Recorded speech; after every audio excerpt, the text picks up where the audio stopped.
The last episode of the Pax Romana podcast saw the death of Caracalla, an emperor who reigned for less than a decade, but still did quite a bit of damage in the age of decline that followed the Pax Romana.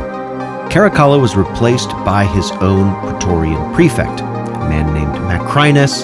Macrinus probably engineered the assassination of Caracalla, with one of his soldiers or co-conspirators murdering Caracalla while he urinated, and then the assassin became the fall guy. Macrinus had him executed before he could spill the beans and tell everyone who had put the assassin up to the task of assassinating the emperor. So with Caracalla dead, Macrinus took over in AD 217. But as we'll see today, he would neither reign nor live very long. Why did things go so badly for Macrinus so quickly? We'll talk about that on this episode of the Pax Romana podcast.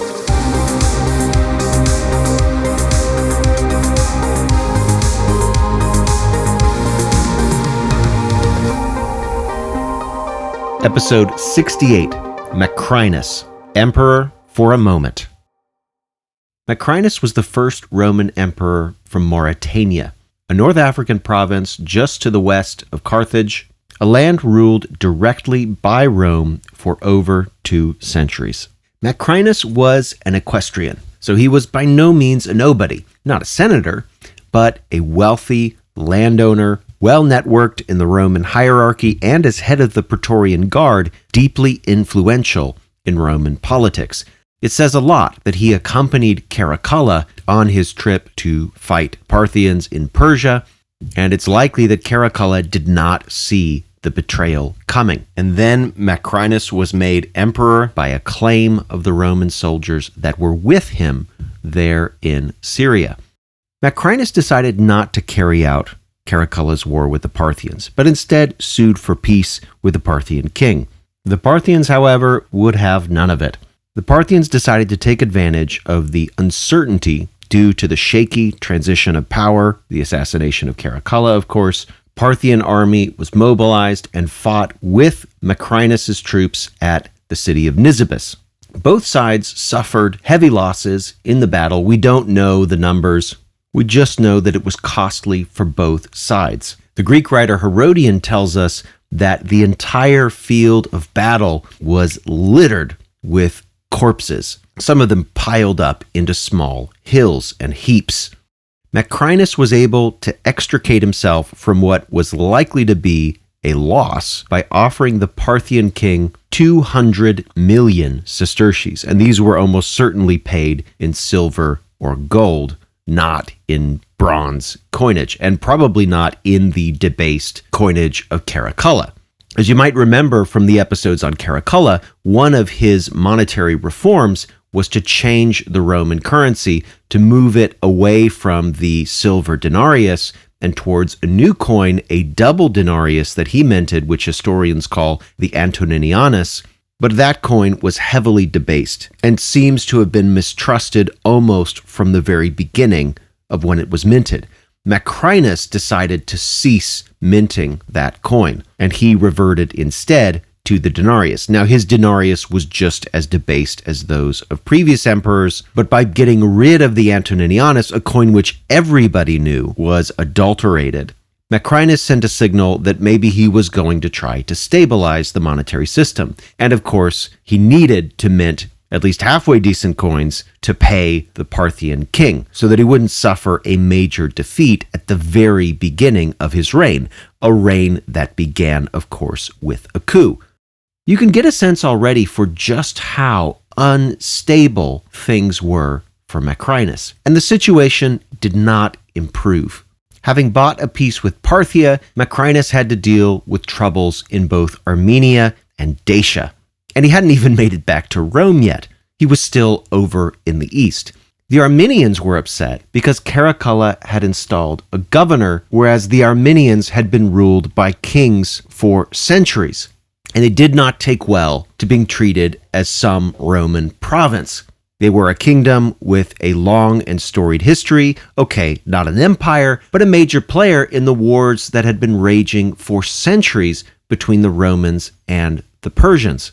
Armenia was a kingmaker, and they valued their independence. Yes, they switched sides often, allying with Rome for a few years, before then allying with Parthia for a few years, but they certainly didn't view themselves as a province of either empire. And when Caracalla put a governor over Armenia, they were deeply unhappy and rebelled against Rome, and Macrinus had to deal with that crisis as well.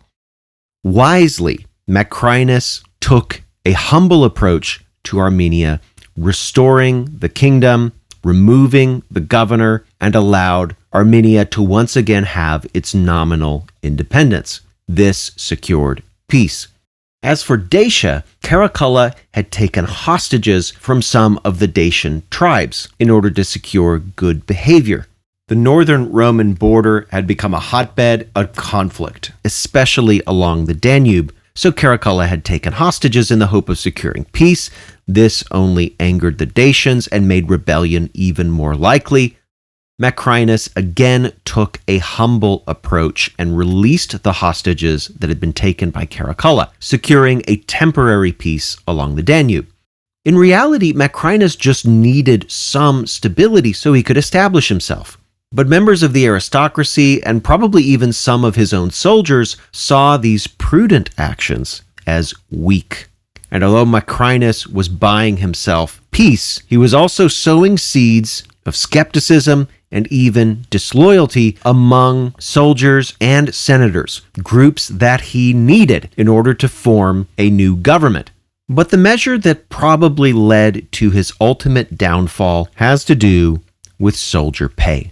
As Septimius Severus had said to his son Caracalla, "Enrich the soldiers, scorn all other men," Macrinus would have been wise to adhere to this advice, but he didn't.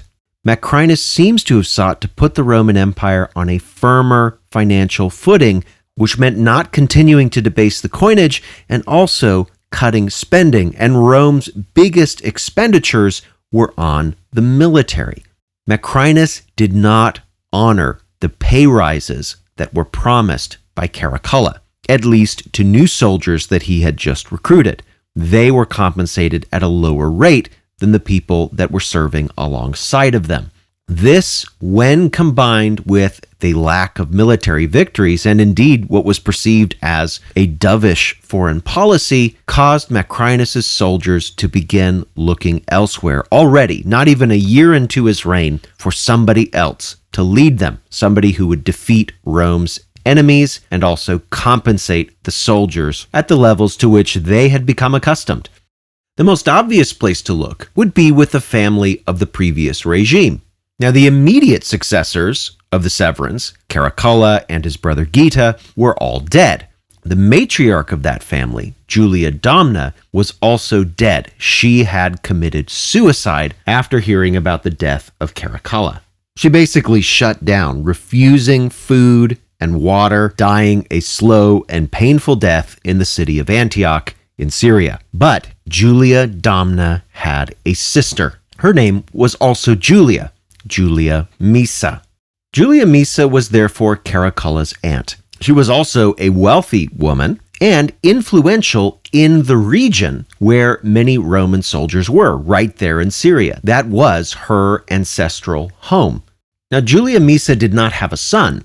She had daughters, and the oldest of her daughter's sons was a teenager named Varius Avitus Bassianus, but he would be known to history as Elagabalus, and so we'll go ahead and call him that now.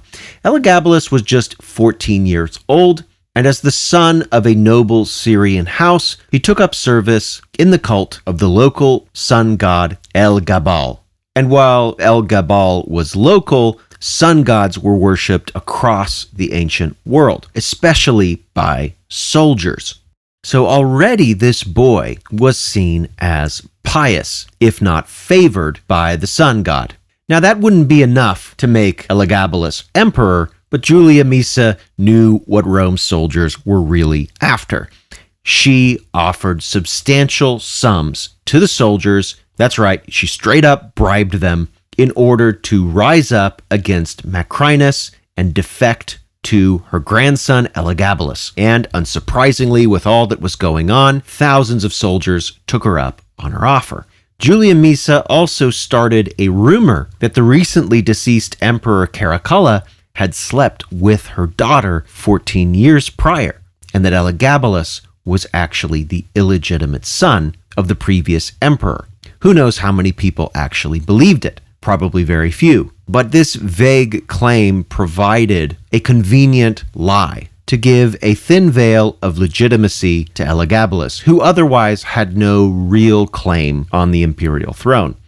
At this point, in the middle of AD 218, Macrinus was still in the east, hunkered down in the city of Antioch, a city well known for its veteran population and the staging ground for foreign wars. As a result, it was a defensible position should he find himself in a civil war, and indeed one was brewing, and this rapidly. In fact, by May of AD 218, an entire legion of Roman soldiers had acclaimed Elagabalus as their emperor. Again, all of this is happening away from Rome. And although there would be members of the Senate nearby trying to pick sides, the main body of the Roman Senate had very little say in what was going on. Their job was simply to wait for news of who won the Civil War and decide what they were going to do, which of course, if they wanted to live, would be to side with the winner and declare him emperor. They didn't have to wait long. In June of AD 218, the forces of Elagabalus and Macrinus fought in a battle near the city of Antioch. Macrinus lost that battle, which supposedly was run in part by Julia Misa. Now, although many of Macrinus' soldiers died, he survived, fleeing the field of battle, running back as fast as he could to Italy. Macrinus' strategy was desperate. He had hoped to reach the Senate ahead of any courier that could report the actual result of the battle so that he could tell the Senate that he won instead of Elagabalus, and maybe use the time to shore up some support, raise an army from the Western legions, live to fight, and maybe even win another day. Unfortunately for Macrinus, he was captured and executed before he could put his plans into motion. It's unlikely that he could have arrested the downward trajectory of the Roman Empire, but who knows?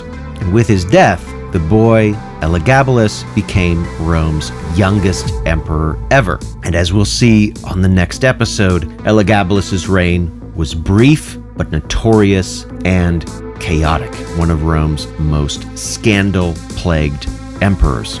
The dark years of the sun priest Elagabalus on the next episode of the Pax Romana podcast. Thanks for listening to the Pax Romana podcast. For more information, including a list of primary sources and further reading, check the show notes. Music by Red Productions and Exocore. Follow Professor Colin Elliott on X at ProfCPE or email colin@paxromanapodcast.com. Listen to more episodes on Spotify, Apple Podcasts, or just about anywhere podcasts are available. Stay tuned for the next episode of the Pax Romana podcast.